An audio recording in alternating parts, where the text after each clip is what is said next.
Ministri Mimoza Kusari i ka vazhduar të masat e ish-ministrës Rozeta Hajdari. Këto propozimet për heqjet e TVSH-s e të aksizës nuk janë mirë të menduara. Ju e dini që e gjithë nafta që është në Kosovë importohet.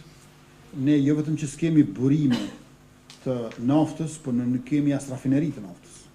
Pra ne as nuk përpunojmë naftë përveç se nuk kemi naftë. Dhe në këtë mënyrë e marrim komplet kostën e inflacionit në import.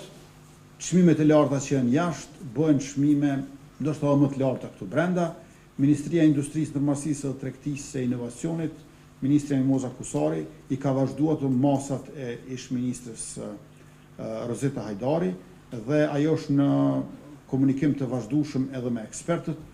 Bindja ime e fuqishme është që këto propozimet për heqjet e TVSH-s e të aksizës nuk janë mirë të menduara dhe nuk bazohen në përvoja të suksesshme apo në dije ekonomike. Është shumë e rëndësishme që të kemi kujdes të mos i shërbejmë superprofitit të ndokujt në vend se t'ua zbusim barrën qytetarëve.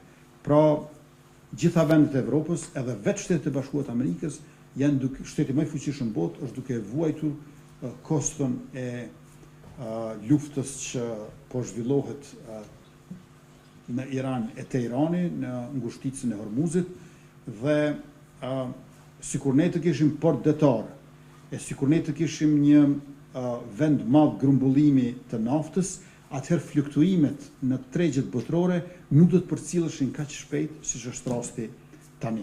Por ju e patë që në fjalimin tim në mbledhjen e qeverisë, unë tashmë e paralajmërova që shumë shpejt do ta kemi edhe këtë pakun 200 milion eurosh, e cila do të jetë e dedikuar pikërisht për qytetarët e Republikës që të përballojnë sa më lehtë që është e mundur rritjen e çmimeve dhe inflacionit.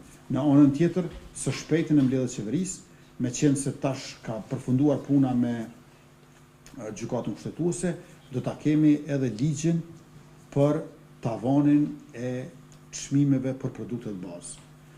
Në fakt që 3 vjet do ta kishim, po të pyesishim vetëm ne.